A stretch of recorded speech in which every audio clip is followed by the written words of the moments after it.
انقطاع كهربائي تاريخي يضرب أوروبا، والمغرب والجزائر يدفعان الثمن.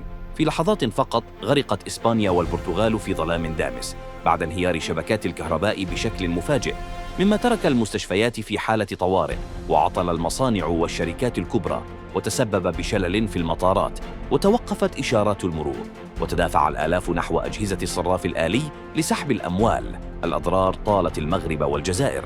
الدولتان تأثرتا بانقطاع شبكة الإنترنت بشكل شبه كامل، وأعلنت الجزائر عن حالة استنفار تكنولوجي، والمغرب شرع في تطبيق خطط طوارئ لضمان استمرار خدمات الإنترنت، ومع غياب معرفة أسباب الأعطال التي هزت أوروبا.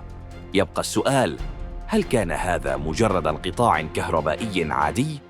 أم عملية قرصنة إلكترونية تفتح الباب أمام حرب غير تقليدية؟